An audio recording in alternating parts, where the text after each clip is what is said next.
Hola, buenas noches. ¿Me escuchan? Sí. Sí, doctor. Ya, listo, gracias. Ahora vuelva a la otra pestaña, doctor. Vuelva a la otra pestaña. Desde ahí no va a hacer nada. A la otra. Vuelva a la otra. Eso, ahí clic. Listo, ahora sí ya está. Con las flechitas nomás ya. Hola. ¿Ahora ven la presentación? Sí, doctor. Bueno, por fin. Listo, listo, Cristian, gracias. Listo, doctor, hasta luego. Perdón, les decía que se me desconfiguró la computadora y me han reconfigurado. Estoy haciendo líos. Bueno, vamos a alargar entonces con la presentación. Son varias diapositivas, pero muy simples, muy sencillas, eh, con muy poco contenido en cada una de ellas. Y vamos a pintar básicamente, vamos a tratar de crear eh, un criterio clínico sobre el manejo de las infecciones. Bueno, vamos a empezar con la primera diapositiva. Infecciones del sitio quirúrgico se define como aquella que ocurre en la incisión quirúrgica o en su vecindad, sea en los primeros 30 días, el primer mes después de la operación, el primer mes postoperatorio, o se puede extender hasta un año en el caso de haber usado prótesis. Por ejemplo, la malla que se usa para reforzar las cirugías de hernia se llama prótesis y por supuesto todas las demás que ustedes se imaginan. En esto no hay consenso, hay trabajos que dicen que es demasiado un año, que hasta 90 días se puede admitir que la infección proviene de la prótesis, que si hay una infección más allá de esos 90 días, de los 3 meses, debería buscarse otro sitio de infección.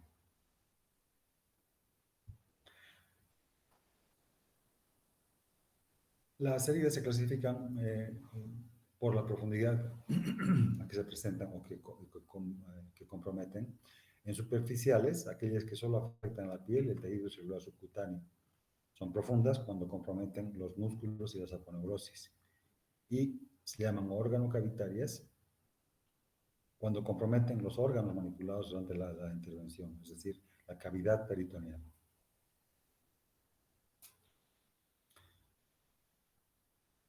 Miren qué importante esto. La mortalidad de los pacientes operados aumenta hasta 5 veces cuando las heridas se infectan, cuando aparece la infección del sitio quirúrgico. Esta es una clasificación internacional de las cirugías por el riesgo de infección o con el tipo de cirugías que se realizan. Se llaman cirugías limpias, limpio-contaminadas, contaminadas y las heridas sucias. Vamos a desglosar cada uno de estos conceptos. Esta es una herida limpia, una herida superficial. No se ven signos de inflamación, no se ve rubor, no se ven signos inflamatorios de nuevo, ¿no? Estas heridas son aquellas que no comprometen, en las que no es necesario abrir mucosas, por ejemplo, el tracto digestivo, el tracto respiratorio, el tracto urinario, el tracto biliar. Por ejemplo, las operaciones de una hernia, la resección de un tumor de piel, por ejemplo, un lunar, una cirugía de mama, de tiroides, también serían cirugías limpias, a diferencia de las heridas limpio contaminadas, son aquellas en que se tiene que abrir la mucosa del tracto digestivo, respiratorio, biliar o urinario, ¿no? Es decir, cuando vamos a resecar, por ejemplo, la vesícula, tenemos que seccionar el conducto cístico y se abre la mucosa del conducto cístico. O el apéndice, vamos a tener que ligar en la base y seccionar y dejar un muñón. También queda expuesta la mucosa del apéndice. Incluso si hay un poco de derrame del contenido de estos órganos, se derrama un poco de bilis, se derrama un poco de pus en la apendicectomía. Si la contaminación es pequeña, con pequeña cantidad de exudado, sigue considerándose cirugías limpio contaminadas. En cambio, si el vertido de material de una víscera, por ejemplo, del intestino o del estómago o de la víscera que sea, es abundante, se llaman cirugías, heridas contaminadas.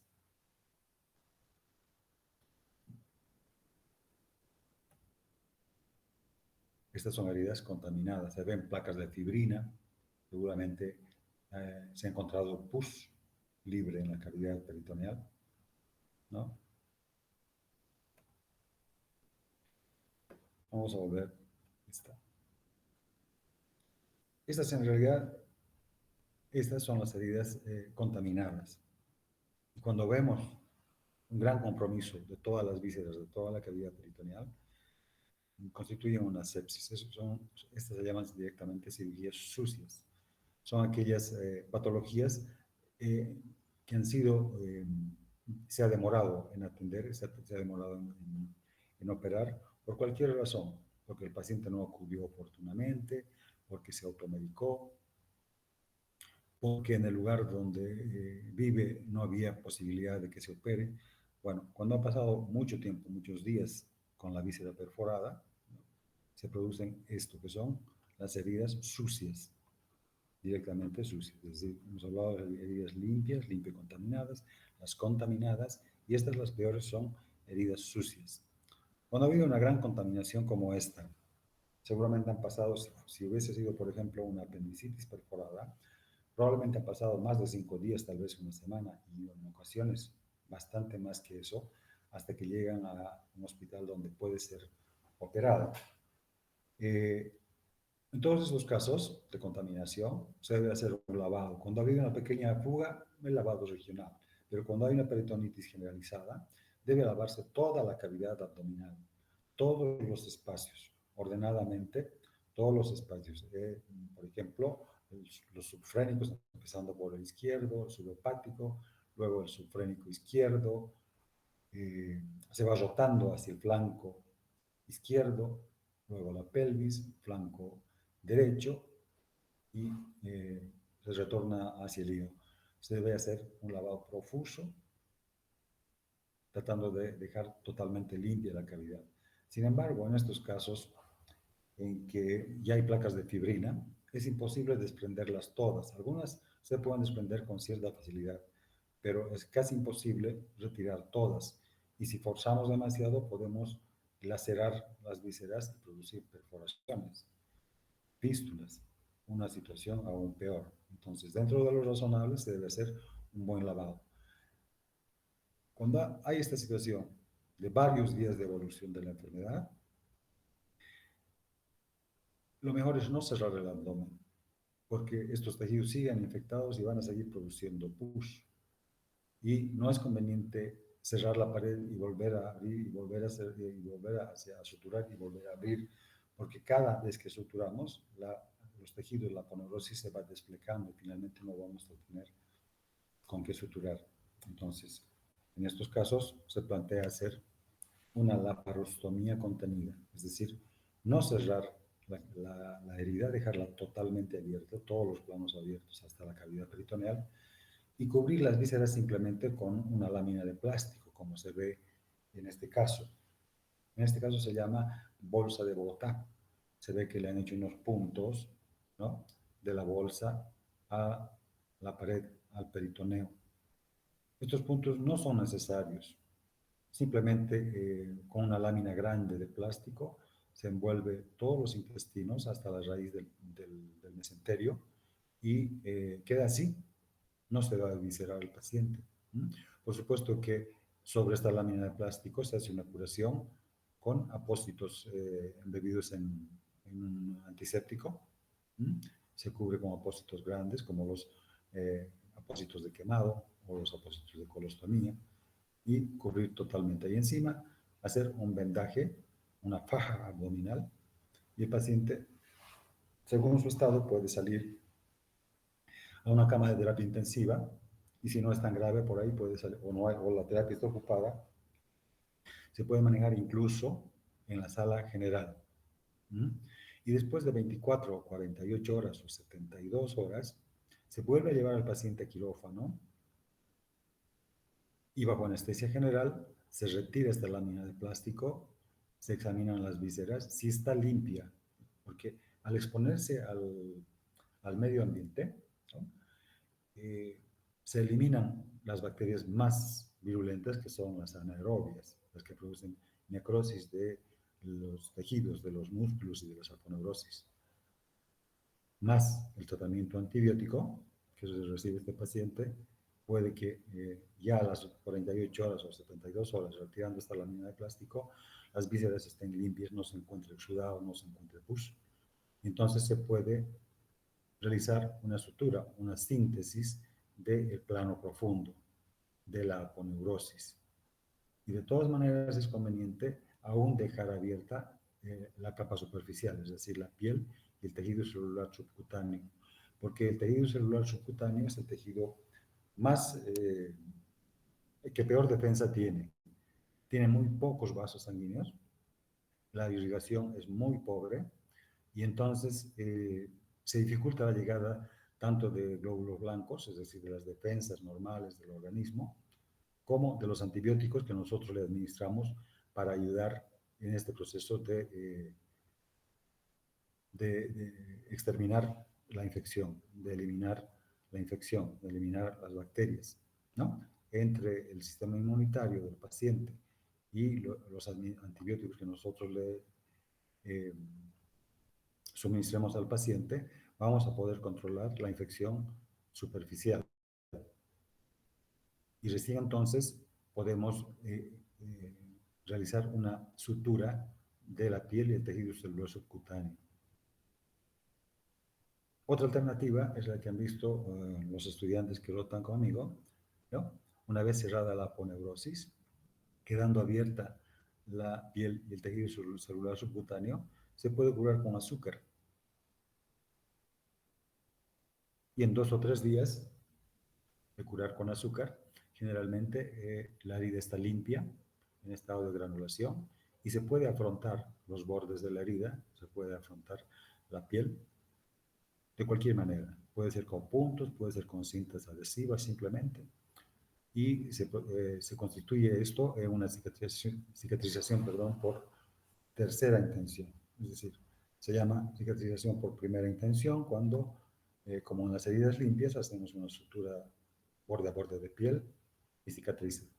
Segunda intención sería si hemos suturado el plano profundo y dejamos que la piel y el tejido celular subcutáneo cicatricen por segunda intención, es decir, a través del tiempo. Pero esto puede ser muy prolongado y si hemos logrado controlar la infección con curaciones, por ejemplo con azúcar, o no son muchos los cirujanos que se adhieren a este esquema, a pesar de haber mostrado en muchas ocasiones su efectividad.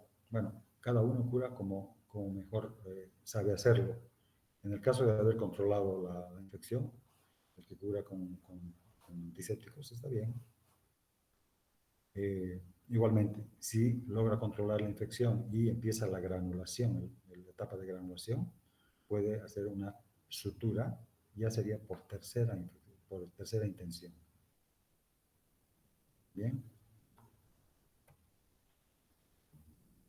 Los factores de riesgo de las infecciones del sitio quirúrgico se nombran en muchos trabajos, una gran cantidad, más de 20 factores de riesgo. Sin embargo, los trabajos en general concuerdan que estos 3 son los realmente importantes y los que están absolutamente demostrados por diversos trabajos, por diferentes grupos en diferentes lugares. Entonces, entre los factores de riesgo encontramos endógenos, es decir, los que provienen del propio paciente, bacterias que viven normalmente, como en todas las personas, viven en el organismo del paciente. Algunos viven en la piel, otros en el intestino, por ejemplo, otros en la vía urinaria, y dependiendo cuál afectamos nosotros con nuestras incisiones para operar, son estos los que producen infección. Los factores exógenos son atribuibles al personal, o al sistema sanitario. Es decir, que las bacterias pueden provenir de las manos del equipo quirúrgico, de las manos de los cirujanos, de instrumental o material quirúrgico mal esterilizados, ¿no? Del ambiente de quirófano, que no siempre es, que muchas veces no es respetado. Vamos a ver, vamos a desglosar esto y otros factores. Vamos a ir viendo cosa por cosa. Factores endógenos, es decir, los atribuibles al propio paciente. Son importantes la edad. Los ancianos tienen 5 veces más riesgo de que se infecten sus heridas. La malnutrición en los dos extremos, la obesidad y la desnutrición, también inciden en la frecuencia de infecciones de las heridas quirúrgicas. La diabetes, por supuesto, siempre. Y los pacientes con tratamiento inmunosupresor, ¿no? Pacientes que reciben quimioterapia por un tumor, por ejemplo, ¿no? Pacientes que usan corticosteroides o, mejor dicho, antiinflamatorios no esteroideos, por ejemplo, por una artritis, ¿no? Tienen mayor riesgo porque están inmunodeprimidos farmacológicamente. En cuanto a los riesgos exógenos, para disminuir la cantidad de flora bacteriana en la piel, se recomienda una ducha preoperatoria que disminuye la carga bacteriana. La eliminación del vello es una cosa controversial. En general, actualmente no se recomienda el rasurado del vello. Se recomienda un recorte con una máquina eléctrica, por ejemplo, pero no con navajas, no el rasurado de la piel, porque producen microlesiones y las bacterias están alojadas en las capas más profundas de la piel, concretamente en las glándulas sebáceas, en las glándulas sudoríparas y en los folículos pilosos.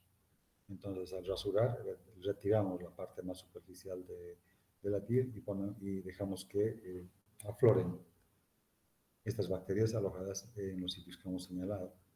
El lavado de manos es muy importante. El lavado quirúrgico de las manos, del equipo quirúrgico, que tiene que ser adecuado, y también el lavado de la piel del paciente. Cuando el paciente ya está anestesiado e inmediatamente antes de comenzar la cirugía, cuando ya el equipo quirúrgico está con las manos lavadas, está vestido en quirófano, la circulante lava la piel del paciente. En nuestro medio generalmente se usa la povidona jabonosa, ¿no? Lava la piel del paciente y posteriormente nosotros hacemos la antisepsia con un antiséptico a elección del cirujano. A mí me gusta la clorhexidina y me gusta el DG6. El alcohol es muy irritante, aunque es un buen antiséptico, pero es irritante y no conviene irritar la piel. Una piel irritada es más probable que se infecte a mediano o largo plazo. Tampoco me gusta usar los antisépticos con tinturas, como el yodo, porque se tiñe la piel del color del yodo y después nos enmascara el verdadero color de la piel. Podemos tardar más en descubrir eritema, es decir, enrojecimiento de la piel, porque está pintado con yodo. Pero hay esa preferencia de los cirujanos. No son los únicos antisépticos, se usa muy frecuentemente, por ejemplo, el alcohol iodado, ¿no?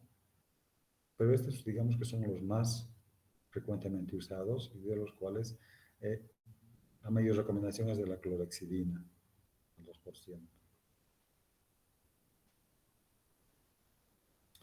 En cuanto a protectores de la herida quirúrgica,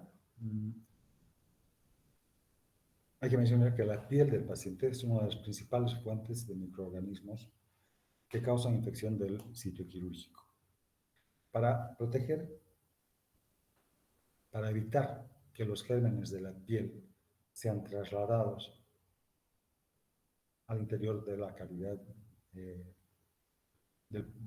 peritoneal del paciente en el intento de realizar la cirugía, es decir, abrimos la pared abdominal y luego tenemos que introducir instrumentos y manos en la cavidad peritoneal, tocar las vísceras, aislarlas, manipular las vísceras. Y eventualmente podemos, involuntariamente por supuesto, tocar la piel y llevar los gérmenes de nuestras manos, de nuestros guantes, a la cavidad peritoneal. Los gérmenes de la piel son saprófitos en la piel, pero si nosotros hacemos herida, cuando operamos hacemos una herida, abrimos la cavidad, rompemos el escudo y abrimos la puerta para que entren estos gérmenes, que en la piel son saprófitos, pero que en la cavidad son patógenos. ¿Ah? Existen para aislar la piel, para evitar este hecho de llevar, de transportar con nuestros guantes, con nuestros instrumentos, con nuestro material quirúrgico, como gasas, por ejemplo, para evitar llevar los gérmenes de la piel a la cavidad. Existen unos plásticos adhesivos que comercialmente se llaman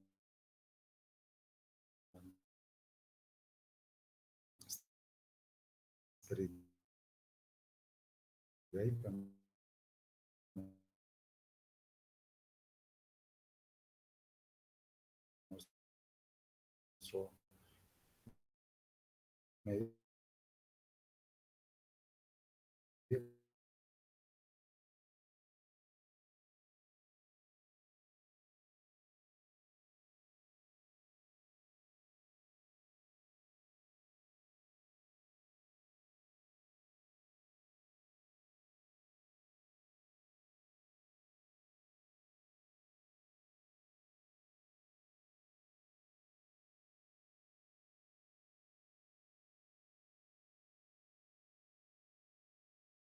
importante tratar de evitar esa contaminación por parte de nuestro transporte de gérmenes. Hay muchos tipos de productos comerciales de este tipo, ¿no? Dependiendo del tipo de operación, vienen incluidas eventualmente hasta con la sábana descartable. Más frecuente en nuestro medio, operar con campos de algodón y solamente usar el Teridate aquí, un margen por fuera de la piel expuesta.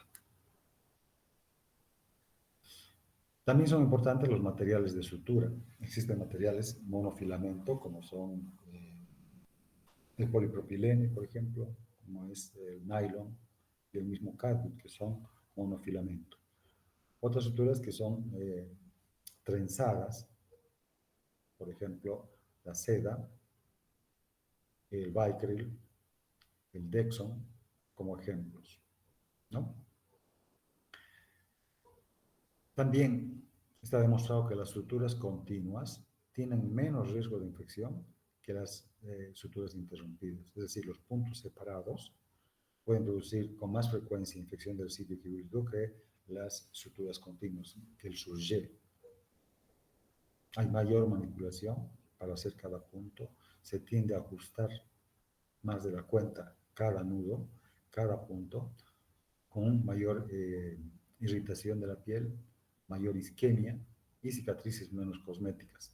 Cuando es posible, cuando la piel permite, es decir, un paciente con una piel más gruesa, más joven, se puede afrontar con mucha facilidad, pero las pieles muy flácidas,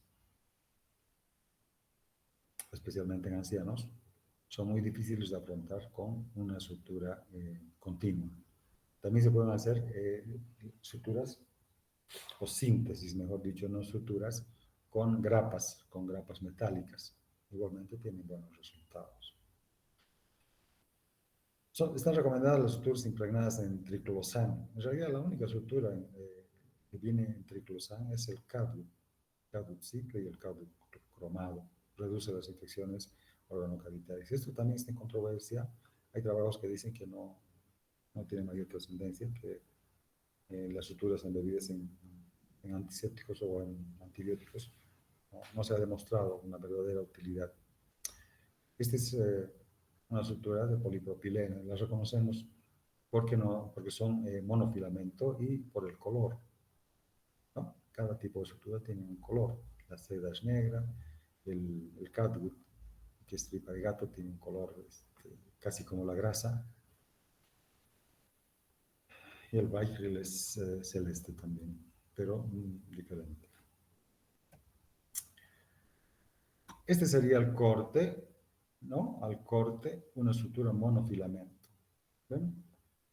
Como su superficie es lisa, es menos probable que se colonice por bacterias, a diferencia de las suturas trenzadas, ¿no? Que son muchos filamentos que están, como su nombre indica, trenzadas. Entonces, en el intersticio de cada fibra, ¿no? Colonizan bacterias y estas no pueden ser afectadas por los antibióticos porque no circula sangre por aquí. Entonces, cuando se realiza una cirugía contaminada o sucia, se debe elegir una sutura monofilamento en lugar de una sutura trenzada. Es decir, no usar seda, no usar Vicryl, no usar Dexon, sino usar polipropilene o prolene comercialmente. Entonces, lo que les decía, en una sutura trenzada, ¿no? Hay muchos intersticios en los cuales se colonizan, de hecho, las bacterias. Y aquí no llegan los antibióticos. ¿Ah? Entonces, se va a hacer crónica la infección en tanto no se retire este material de sutura. El uso de drenajes es otro tema controvertido. Hay quienes usan siempre drenajes, muchos drenajes. Al otro extremo hay gente que no quiere usar drenajes de ninguna manera. Todos los extremos son malos. Yo soy partidario de usar cuando es razonable y cuando no se necesita, pues no hacerlo. ¿Y cuándo sería razonable usar? Por ejemplo, en esos casos de cirugías contaminadas. Por muy bien que nosotros la vemos, los órganos no son como una vasija de plástico o de acero inoxidable, que lavas y queda limpio, ¿no? Nosotros, por muy bien que la vemos, si cerramos el abdomen, los tejidos infectados van a volver a producir pus. Entonces, sí son muy útiles, son recomendados el uso de drenajes en los sitios de clive, por ejemplo, la pelvis menor, el espacio rectovesical en el hombre, y en la mujer se llama fondo de saco de Douglas. ¿Tá? Igualmente, los espacios subfrénicos izquierdo y derecho, donde se pueden producir abscesos en terrazas, y en vecindad del órgano que habíamos operado y que estaba infectado. Por ejemplo, si hicimos una apendicectomía, será en este lugar, ¿no? Si hicimos una colecistectomía que estaba necrosada, gangrenada, será en este espacio, en el espacio subhepático derecho. Y si fuera, por ejemplo, un divertículo complicado, una diverticulitis colónica, será también en proximidad de la rafia o de la anastomosis que se haya realizado en caso de haber hecho una restricción, ¿no? En vecindad de donde se puede producir pus. Dejamos los drenajes que nos van a dar la posibilidad de controlar cuánto sale, qué calidad de exudado sale a través de los días. Si este exudado va disminuyendo o si se mantiene. Si eventualmente sale sangre, porque en el postoperatorio también puede haber un sangrado postoperatorio del paciente. Recordemos que mientras transcurre la operación, controlamos la infección y la anestesia tiene la presión arterial controlada. Cuando terminamos la cirugía, puede aumentar la presión por la reacción del paciente y resangrar vasos o lechos cruentos que habíamos controlado la hemostasia. Entonces puede haber sangrado postoperatorio, puede haber fístulas y eso nos va a testificar el drenaje, la calidad de exudado que tengamos. Se recomienda que los drenajes sean unidireccionales, que sean aspirativos, que solo permitan la salida del material que se junte en la cavidad peritoneal, pero que no haya posibilidad de que retorne hacia la cavidad del exterior, hacia la cavidad. Se usan varios tipos de elementos, como este que es una pera que tiene un plástico, está hecho de un plástico que tiene memoria y tiende a estar expandido. Entonces, una vez conectado, vamos a ver, estos son dos tipos. Este es un Memovac, ¿no? Que tiene, como ven, una entrada. Este es el drenaje, cuyo otro extremo se va a dejar en las zonas que hemos indicado que queremos drenar. Y esta es la tapa, ¿no? Para vaciar el contenido no debemos desconectar la manguera, sino solamente abrir la tapa y presionar este equipo que tiene un resorte en el interior que podemos vaciar y tapar nuevamente para que se haga vacío y siga succionando el contenido. Aquí vemos la pera aplastada, pero que por su propia constitución va a tender a expandirse y por lo tanto succionar el contenido. Bien, este es el extremo distal, este es el que tenemos que poner, este tiene es multifenestrado, permite que ingresen por aquí, por toda la pared, las secreciones, sangre o pus, lo que sea, ¿no? Y esta otra parte es impermeable, esta es la que ya está lejos del lecho que queremos drenar y que se conecta hacia el exterior. Vemos que tiene aquí una pinza, ¿no? Que permite cerrar para que nosotros vaciemos el contenido, es decir, el contenido ha llenado este recipiente. Nosotros para vaciarlo destapamos simplemente esto sin tocar, sin sacar este otro. Apretamos la pera y se vacía el contenido. Volvemos a tapar cuando ya hemos vaciado, ¿no? Y liberamos la pinza para que nuevamente pueda succionar el equipo las secreciones. La profilaxis antibiótica es un tema muy importante. Se debe administrar 30 minutos previos al inicio de la intervención, pero también esto depende un poco de qué antibióticos usamos. Por ejemplo, la vancomicina se recomienda administrarla en 2 horas.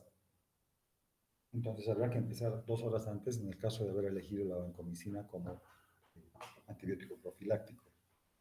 El hecho es que el momento de hacer la incisión, el momento de pasar el bisturí, debe estar con una impregnación adecuada, con una concentración sérica adecuada del antibiótico. Se recomienda hacer en cuanto el paciente entra a quirófano, el anestesiólogo administra el antibiótico profiláctico y es la única dosis. No se debe prolongar después de la operación, no se debe administrar más el antibiótico profiláctico. Es diferente el tratamiento, vamos a ver enseguida. Mejor que administrar en el postoperatorio, hay algunos que tienden a administrar por 12 o 24 horas más el antibiótico profiláctico, lo cual no es recomendable. En todo caso, si la cirugía se prolonga mucho, por ejemplo, más de 2 horas, es conveniente hacer una nueva dosis del profiláctico transoperatorio durante la operación. Así como decíamos, ¿no? Cuando la cirugía se prolonga más de 2 veces la vida media, eso ya es un poco más difícil. Digamos que la cirugía se prolonga demasiado, más de 2 horas, otros dicen 5 horas.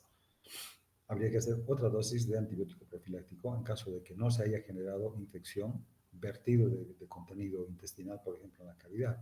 Si se virtió una cantidad grosera de contenido intestinal, habrá que iniciar un tratamiento antibiótico con otros antibióticos, no los profilácticos. Vamos a ver por qué. Y también cuando la pérdida sanguínea es superior a 1,5 litros. Porque al perderse 1,5 litros de sangre, también se elimina una gran cantidad del antibiótico que hemos administrado. El anestesiólogo está atento a cuánto da el aspirador para ir reponiendo volumen. Es decir, va diluyendo la sangre y con eso se diluye también el antibiótico. Por ese motivo es conveniente reforzar la profilaxis durante la cirugía, en caso de sangrado. La temperatura corporal es de 36.5 a 37.2, la normal de nuestro cuerpo. Y la temperatura ambiente, en promedio, pues ya vamos a tener unos 18 grados en quirófano, en invierno tal vez bastante menos. Y cuando hacemos una cirugía abierta, las vísceras que deben funcionar, que funcionan normal y habitualmente a 36 grados y medio, 37 grados, ¿no? Reciben una exposición al frío de 18 grados. y puede bajar la temperatura a pesar de los termorreguladores, puede bajar moderadamente y a veces de forma grave. Cuando hay este cambio de temperatura, el organismo reacciona produciendo vasoconstricción periférica y entonces se reduce el flujo de sangre en el tejido celular subcutáneo, en la piel. Por tanto, llegan menos glóbulos blancos, menos antibióticos y se promueve la facilidad para la infección. Para prevenir la hipotermia, se deben administrar fluidos intravenosos calientes, lo que normalmente llamamos sueros, que en realidad no es sueros, son soluciones salinas, glucosadas, en fin, ¿no? Deben administrarse tibios, no calientes, tibios, a la temperatura corporal. Lámparas emisoras de calor, en realidad esto es bastante antiguo. Las lámparas de quirófano, las cialíticas, antiguamente eran con los focos incandescentes, no había otra cosa. Actualmente con las luces LED, en realidad se genera luz fría, no hay esta posibilidad. Y se deben usar mantas térmicas, por supuesto, fuera del campo quirúrgico, en las extremidades del paciente. La glucemia en prevención de la infección del sitio quirúrgico. Es muy importante mantener la glucemia por debajo de 180 durante los primeros días del posoperatorio. La glucemia normal es de hasta 120, de 80 a 120 miligramos por decilitro.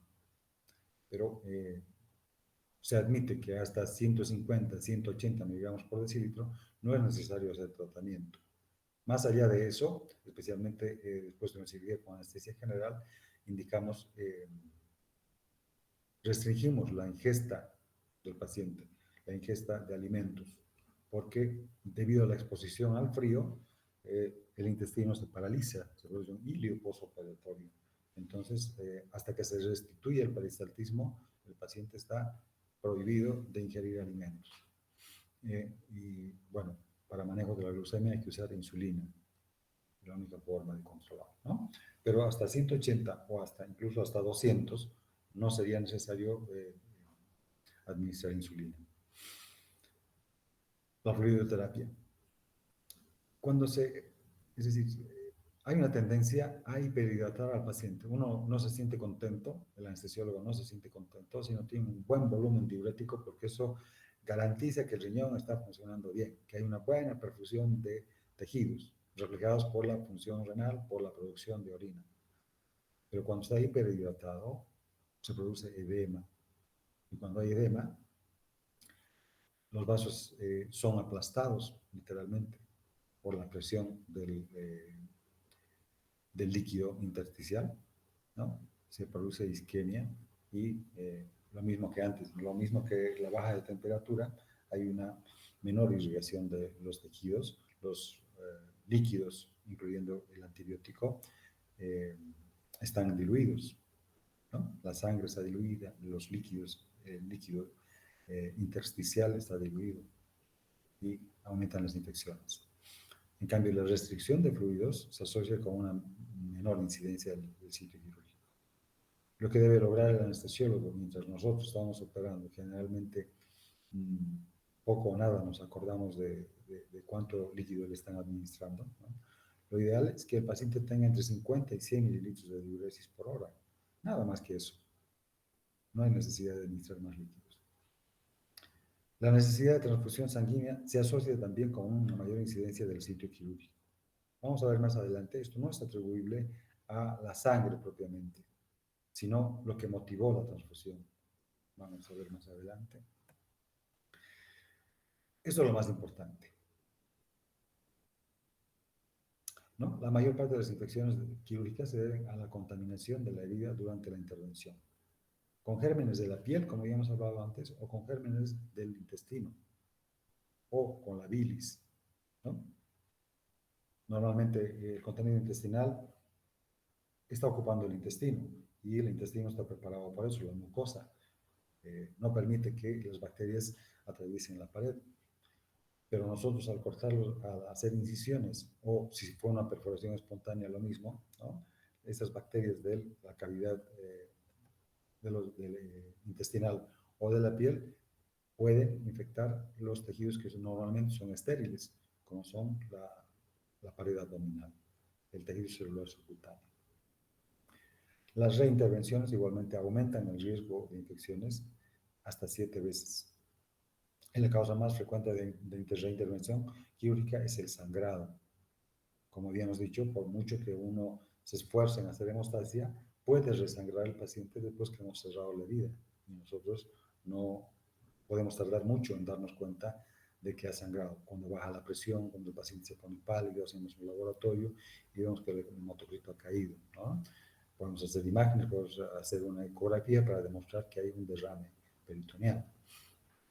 Y la densidad nos puede dar idea de que es sangre o bien los drenajes, ¿no? Si vemos que el drenaje viene con contenido hemático, más la inestabilidad hemodinámica del paciente nos habla de una hemorragia. Hay que reoperar y cerrar los grifos. Los factores medioambientales, los circuitos de quirófano, ¿no? Se debe reducir la circulación, actividades y número de personas. El número de personas debe ser conocido. Nadie puede entrar y salir de quirófano. Esto es un decir. Algunos que ya han participado de cirugías han debido ver que la jefa de quirófano abre la puerta batiente y le pregunta a gritos al anestesiólogo o la anestesióloga que están pidiendo rellenos, que de qué quiere el relleno, y se ponen a hablar como un mercado, porque además suben el volumen de la música. A mí me agrada la música, mientras no me impida conversar con el equipo quirúrgico, que no tenga yo que repetir a la instrumentista que me dé un determinado instrumento, porque está atenta a la música o simplemente el volumen del aparato es más fuerte que mi voz. Las puertas del quirófano deben mantenerse cerradas, es decir, el quirófano tiene dos tipos de puertas: las puertas batientes, por las que solo debe entrar el paciente cuando se va a operar y el equipo quirúrgico una vez que se ha lavado las manos. Si se necesita que alguna persona, por ejemplo la enfermera circulante, traiga un instrumental que no se previó y que se necesita durante la cirugía, debe salir de quirófano por una puerta más pequeña que existe lateralmente en todos los quirófanos. Las batientes no deben abrirse y cerrarse porque están realizando intercambio de aire con el área gris del área operatoria, ¿no? Reconocemos que hay un área negra, que es donde llegamos con nuestra ropa, donde hay un baño. Luego pasamos al área gris, que son los pasillos, y finalmente el área blanca. El área blanca está cerrada por estas puertas batientes. Y si estas se abren y se cierran, van a intercambiar aire con el área gris. No se debe. El uso de ropa limpia ya es obvio, ¿no? Barbijos por todo el personal, ¿no? Para pasar al quirófano, para pasar del área negra al área gris, ya debemos estar perfectamente vestidos. Miren, la reintervención aumenta el riesgo de infecciones 7 veces. Y la causa más frecuente de reintervención, nuevamente, es el sangrado. Por más que hemos hecho hemostasia perfecta, a veces los pacientes resangran, las heridas resangran. Otros factores, otra vez, reducir el número de personas, mantener las puertas cerradas. ¿Qué pasó? Checklist, es la verificación preoperatoria. La Organización Mundial de la Salud recomienda que antes de empezar la cirugía, por ejemplo, el anestesiólogo lea y se identifique perfectamente el paciente con su nombre y apellidos, su diagnóstico y cuál va a ser la cirugía proyectada, porque ha ocurrido y ocurre, ¿no?, que se amputa la pierna equivocada, la pierna sana, que se opera la hernia del otro lado, que no tenía hernia, ¿no? Parece difícil de creer, pero ha sucedido y sucede. Entonces, debía ser identificado plenamente el paciente, quién es su médico, cuál es el diagnóstico, qué tipo de cirugía se va a hacer. Esto reduce los accidentes, los errores de identificación. El lavado quirúrgico, el uso de antibióticos y sobre todo la técnica quirúrgica depurada son las principales pautas para reducir la isquemia quirúrgica. Es un resumen de todo lo que habíamos expuesto hasta ahora, ¿no? Lavado quirúrgico de las manos del equipo quirúrgico y de la piel del paciente. El uso de antibióticos, sea profilácticos o sea para tratamiento, y sobre todo la técnica quirúrgica. El manoseo por parte del equipo quirúrgico. 3 pilares entonces para el tratamiento. Hemos hablado de profilaxis y ahora estamos hablando de tratamiento antibiótico. El uso del antibiótico adecuado, los drenajes quirúrgicos y el soporte metabólico y hemodinámico.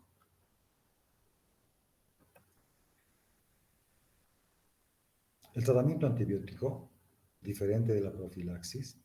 Profilaxis significa prevención, ¿no? Entonces, nosotros usamos profilaxis quirúrgica en las cirugías que pensamos que no va a haber contaminación, en las cirugías que pensamos que son limpias o que son limpias. Pero podemos cambiar de idea una vez que abramos la cavidad del abdomen y vemos que hay contaminación y eventualmente pasamos de antibióticos profilácticos a antibióticos para hacer tratamiento. No es lo mismo, no se usan los mismos antibióticos. La profilaxis antibiótica en general tiene cobertura para los gérmenes de la piel, para gram positivos, ¿no? Para los gérmenes que nosotros pudiéramos llevar con el bisturí y con la manipulación de la piel hacia la herida quirúrgica. ¿Mm? Entonces, se pueden usar, por ejemplo, cefalosporinas de primera generación. Las cefalosporinas todas son de amplio espectro, pero las de primera generación afectan más a son más eficaces contra los gram positivos, y los de la tercera generación, cefalosporinas de tercera generación, son también de amplio espectro, pero le pegan mejor a los gram negativos. Y las cefalosporinas de segunda generación, más o menos a los dos tipos de gérmenes. ¿Está? Entonces, para la profilaxis antibiótica se usan, por ejemplo, cefalosporinas de primera o segunda generación. En cambio, cuando el tratamiento antibiótico se hace con la certeza de que hay infección. Si empezamos la cirugía y pensamos que no hay infección y una vez abierta la cavidad vemos pus, vemos tejidos inflamados, tenemos que iniciar ya un tratamiento antibiótico empírico. Empírico significa que no hemos identificado el germen y no tenemos certeza de cuál es el antibiótico que mejor le pega. Y entonces tenemos que elegir antibióticos que generalmente son eficaces en ese tipo de situaciones. Y a la vez tomamos una muestra de pus o de tejidos inflamados y mandamos al laboratorio para hacer cultivo y antibiograma, cuyo resultado tarda 48 a 72 horas en llegar. Pero como no podemos dejar todo este tiempo que siga la infección, nosotros iniciamos el tratamiento empírico. En tanto llega la certeza de qué es el germen y qué le afecta. ¿Ah? En el caso de que haya buena respuesta clínica al antibiótico que hemos elegido en forma empírica, aunque el antibiograma nos diga otra cosa, si clínicamente responde, no es necesario cambiar el antibiótico. En cambio, sí vamos a cambiar cuando la evolución del paciente no sea satisfactoria con el primer esquema. Aquí tenemos el tratamiento empírico, ¿no? Cefalosporinas de segunda generación,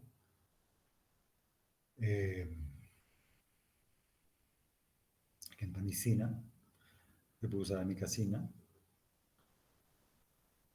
y eventualmente hay que combinar con antibióticos para anaerobios. Muy frecuentemente se encuentran incluso en las operaciones, incluso en las infecciones de cirugías limpias como las hernias. Por ahí se encuentran infecciones que dan positivo, que son producidas por anaerobios, por gérmenes del colon, aunque no hayamos abierto el colon, ¿no? Estamos viviendo en un medio totalmente contaminado. Y también depende, por supuesto, de dónde proviene el paciente, ¿no? ¿Qué actividad tiene el paciente? No tendrá la misma flora bacteriana la piel de, no sé, uno de nosotros, un estudiante, un profesional, que una persona que recoge la basura, ¿no? Se coloniza de acuerdo a la flora del lugar donde habita. Y para eso se usa el metronidazol, 500 miligramos cada 6 horas, o la clindamicina entre 600 y 900 miligramos cada 6 horas para cubrir anaerobios combinados con estos antibióticos cualquiera. En realidad no son estos los únicos, ni son 100% eficaces en todos los casos. En realidad esto depende mucho de la prevalencia regional. Van a encontrar mucha diferencia en diferentes trabajos. Unos prefieren uno y otros prefieren otro antibiótico. En la misma ciudad, los gérmenes prevalentes deben ser diferentes en el hospital de la Caja Petrolera que en el hospital Viedma. Depende de dónde vienen los pacientes y cuáles son las cepas prevalentes.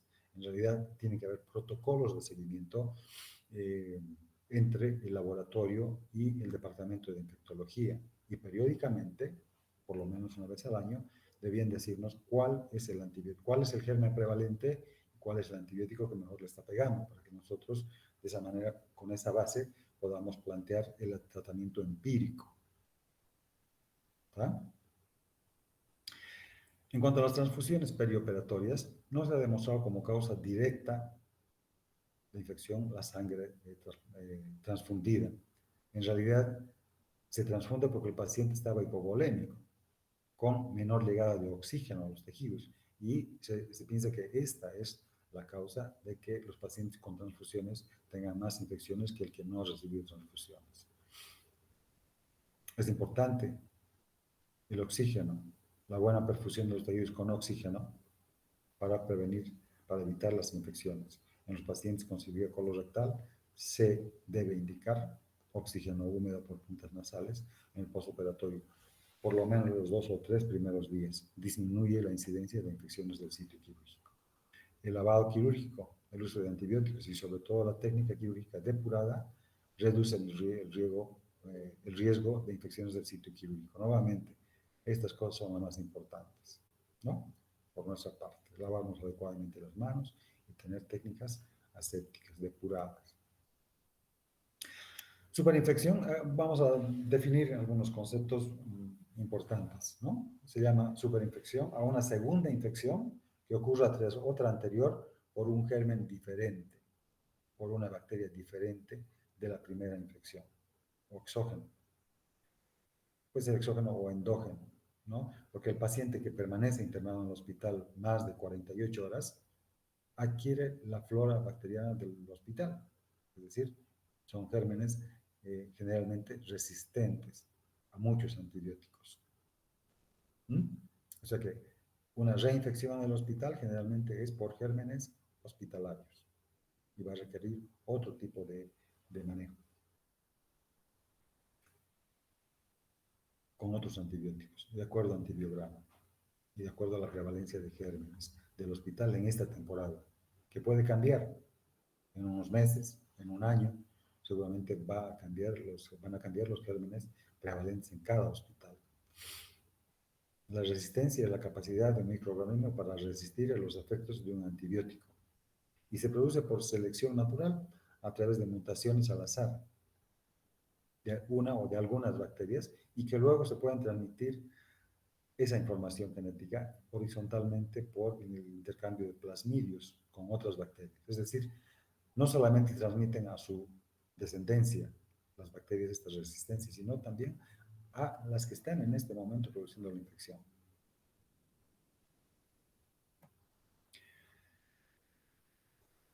Los microorganismos que más frecuentemente producen infecciones son los Staphylococcus aureus, que son saprófitos en la piel, ¿no?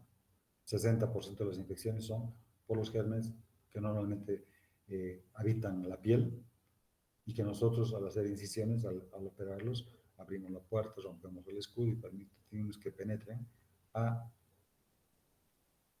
el tejido celular subcutáneo, a los músculos, a las aponeurosis.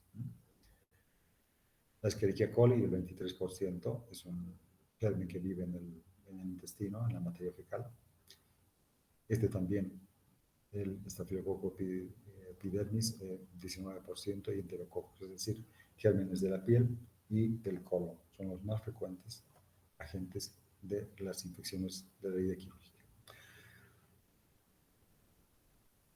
Generalmente, las bacterias provienen del propio paciente, de su piel y de su intestino, más frecuentemente. Se llama infección un proceso causado por invasión de microorganismos en un tejido o fluido corporal anatómicamente, normalmente estéril, ¿no?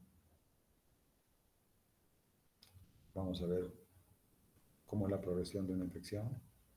Sepsis, cuando esa infección que hemos eh, definido antes, ¿no? Se presenta con manifestaciones de respuesta inflamatoria sistémica.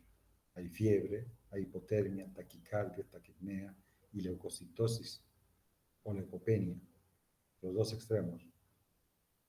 Incluso es más alarmante cuando el paciente tiene leucopenia. Inicialmente se produce leucocitosis, pero si la infección no se controla y continúa, podemos encontrar leucopenia. Son signos de alarma. Sepsis grave, cuando esta infección tiene repercusión sistémica y además produce fallas orgánicas, ¿no? Por hipoperfusión de los tejidos, por hipoxemia, eh, se presenta oliguria, acidosis láctica, elevación de las enzimas pancreáticas, lo que indica que hay falla renal, alteración mental, lo que indica que hay falla del sistema nervioso central y trastornos de la coagulación. Cuantos más órganos y sistemas fallen, mayor la probabilidad de que nuestro paciente se muera. La falla multiorgánica, MOF se abrevia, es un camino sin retorno. ¿Está? Quiere decir que la infección nos ha ganado. El shock séptico, ¿no? Es ese paciente infectado que además tiene trastornos, es decir, tiene fiebre y todo lo que hemos indicado, ¿no? Leucocitosis o leucopenia. Y a pesar de no faltar líquidos, a pesar de que el intravascular, el espacio intravascular está repleto, que no hay déficit de volumen, el paciente se pone en shock y que necesita ser tratado con vasopresores como la adrenalina y la noradrenalina. ¿Verdad? Bueno, esa es la presentación. Espero preguntas, aclaraciones, ampliaciones sobre este tema. No existe una fórmula infalible. No existe el esquema antibiótico que va a garantizarnos curar a un paciente, es decir, curar una infección. En realidad, depende mucho del estado inmunitario del paciente. La evolución natural de una enfermedad depende del equilibrio o desequilibrio de tres factores. De un lado, el estado inmunitario del paciente, que es fundamental, ¿no? Y del otro lado, la virulencia de las bacterias que lo infectan y la cantidad de bacterias. Un organismo, un sistema, un órgano puede tolerar cierta cantidad de bacterias, como es, por ejemplo, la bilis. Normalmente hay bacterias que migran a través de la ampolla de Vater hacia la vía biliar, pero como se produce bilis permanentemente, día y noche, son barridas por la bilis hacia el intestino nuevamente. Pero no es estéril. Ahora, si se obstruye la vía biliar, van a proliferar los gérmenes que están en la bilis por arriba de la obstrucción. Y se va a producir, si se obstruyó el cístico, se va a producir una colecistitis aguda, infección de la vesícula. Y si se obstruye la vía biliar, peor, se produce una colangitis, que es una situación de emergencia. La colecistitis es una colecistitis aguda, es una urgencia quirúrgica que nos permite compensar al paciente si está deshidratado, si tiene un problema cardíaco, si tiene otra comorbilidad, nos permite mejorarla y operar en el momento que esté en mejores condiciones para tolerar la cirugía. En cambio, la emergencia quirúrgica tienes que operar ya, porque no hay manera de que eso mejore. Por ejemplo, la apendicitis aguda. Cuando hay alta sospecha de apendicitis aguda, aunque no tenga certeza de diagnóstico, hay que operar a ese paciente, hacer mínimamente una laparoscopía y descartar que tenga un proceso infeccioso en marcha, que sea el apéndice, que sea la trompa de Falopio, que sea un divertículo, por ejemplo, que sea una perforación de víscera. Hay que operar al paciente, sea por laparoscopía o por laparotomía. se admite operar en blanco. Hay una regla de la Organización Mundial de la Salud respecto a el capítulo de hospitales seguros que dice que no se puede considerar seguro un hospital si no se ha operado en blanco a un 20% de sus pacientes que vienen con dolor abdominal y no se tiene certeza diagnóstica. Si el paciente no tiene una contraindicación formal para la cirugía, si no tiene una comorbilidad que aumente el riesgo operatorio, ¿no? Es mejor operar en blanco, pero no dejar que progrese, que una apendicitis se convierta en peritonitis. El pronóstico es totalmente diferente. El paciente operado oportunamente de una apendicectomía se puede ir a su casa al día siguiente. En cambio, si dejamos que progrese a peritonitis, ese paciente va a tener larga permanencia en el hospital, va a recibir un tratamiento antibiótico prolongado y es posible que necesite reoperaciones, más de una. Y a pesar de todo lo que hagamos, se puede morir con una peritonitis. Entonces, como no hay una forma cierta, segura, certera, 100% de diagnosticar apendicitis, eventualmente tenemos que operar. Ante la duda, operar. Si el paciente tiene reacción peritoneal, hay que operar y descartar con el abdomen abierto o por la paroscopía que haya un proceso que amenace la vida del paciente a través de un proceso séptico. Preguntas, por favor. Hola, ¿están ahí? De señales de vida, por favor, pregunten.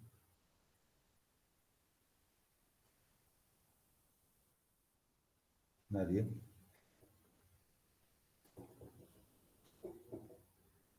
Bueno, en realidad programé esta charla para 1 hora y media, de manera que en 5 minutos se terminaría el tiempo.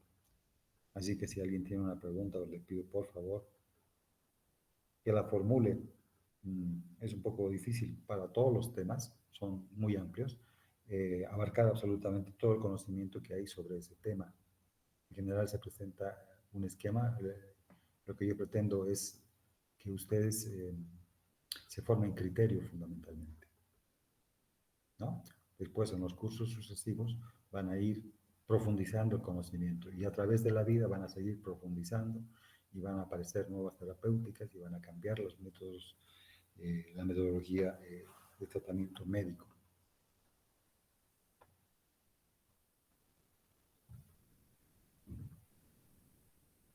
En realidad, lo que dije en algún momento, ¿no? No hay una fórmula precisa y aplicable en todos los lugares, en todos los espacios y en todos los pacientes. En realidad, cada hospital debe tener un comité de infecciones, ¿no? Conformado, por supuesto, por infectólogos y por médicos de todas las especialidades que analicen periódicamente la prevalencia de gérmenes y la sensibilidad de estos para fundamentalmente los tratamientos empíricos. Deben ser confiables los cultivos, las muestras de cultivo que se envían al laboratorio deben ser oportunamente y eficazmente procesadas, es decir, que del quirófano deben bajar inmediatamente al laboratorio de microbiología y microbiología tiene que empezar a procesar inmediatamente, porque si se espera demasiado tiempo, como ocurre en algunos hospitales, por ejemplo, los fines de semana no hay laboratorio de microbiología y la muestra que tomaste en la cirugía del viernes se queda hasta el lunes que vuelven a trabajar. La gente del laboratorio de microbiología y ya, por supuesto, la muestra no sirve, va a dar negativo. Entonces, es importante cómo se toma la muestra, cómo se procesa, cómo se transporta para tener un resultado positivo. Las colonias de bacterias empiezan a crecer a las 24 horas, por ahí. A las 48 horas pueden ser ya reconocibles con las colonias, identificar el germen, y a las 72 horas con más seguridad nos van a dar el antibiograma, es decir, qué antibióticos tienen mejor efecto sobre los gérmenes presentes. Importante saber si son cocos, si son bacilos, ¿no? Me parece, no estoy seguro, que en nuestro medio ningún laboratorio procesa muestras para gérmenes anaerobios. Por tanto, cuando se sospecha o cuando se encuentra una infección, hay que cubrir anaerobios de todas maneras, ¿no? Es decir, con lo más frecuente, el uso de metronidazol. Se puede usar también vancomicina.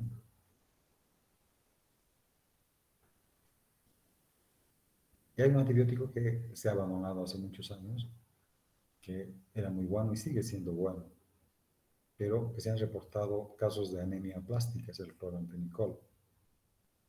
En realidad yo nunca he visto una anemia plástica en los años de estudiante que tenía y los primeros años que he ejercido aquí. Han salido publicaciones de casos en el mundo en que se ha producido anemia plástica atribuible al cloramfenicol y entonces se ha prácticamente retirado del comercio. No, no se ha retirado, no se usa por esta causa, pero es muy útil en casos en que el paciente no responde al metronidazol, a la glimanicina, a la vancomicina, por ejemplo. Yo personalmente he usado cloramfenicol y con buenos resultados. No quiere decir que siempre va a ser eficaz. Como todos los antibióticos, tienen por ahí un rango de eficacia y de todas maneras van a haber pacientes que a pesar de todos los esfuerzos, a pesar de una buena cirugía, a pesar de haber sido reoperados en abscesos, de nuevos abscesos que se puedan producir, porque se pueden producir abscesos en cada repliegue del peritoneo, ¿no? Los abscesos interaces, los abscesos subfrénicos, por ahí aparecen tiempo después de la primera cirugía y hay que drenarlos quirúrgicamente. Los antibióticos por sí solos no pueden controlar una infección de un absceso. Es necesario drenar. Incluso bien drenado, bien lavado, un absceso requiere muy poco tratamiento antibiótico, es decir, muy corto. Actualmente se recomienda no extender el tratamiento antibiótico por más de 3 días a 5 días, cuando tradicionalmente nos decíamos tratamiento, peritonitis, tratamiento de 10 a 12 días. Si el paciente está bien drenado, si se ha hecho una cirugía, si hay una limpieza adecuada, si se ha colocado los drenajes bien colocados, que drenen verdaderamente todo el exudado purulento que se produzca, que se puede controlar por imágenes, por ejemplo, una tomografía, ¿no? Según los trabajos actuales de los infectólogos, no sería necesario prolongar más de 3 a 5 días el tratamiento antibiótico, usando el antibiótico adecuado. Se recomienda 3 a 5 días de tratamiento nada más. La verdad es que, no sé, en nuestro medio nos protegemos los cirujanos y le pegamos 10 días de tratamiento. Yo le pego 10 días de tratamiento, a pesar de leer estos trabajos que nos dicen que no. Depende mucho del medio ambiente, del saneamiento ambiental. Nuestra agua no es de la mejor. En los cultivos de agua, de los hospitales del agua con que nos lavamos, el agua que sale del grifo, han encontrado coliformes, es decir, bacterias de la materia fecal. Pero nos lavamos con eso. No se hace, digamos, periódicamente una revisión a ver el agua, cómo está el agua. Esas rutinas no se practican. No se practica testear aleatoriamente, es decir, eh, con doble ciego, ¿no? Cómo se ha lavado las manos del equipo quirúrgico, ¿no? Muy frecuentemente estamos colonizados los médicos y nuestro lavado de manos puede no ser eficaz. Por mucho que sigamos las normas, ¿no? Podemos tener las manos contaminadas. Si se perfora el guante, podemos contaminar al paciente.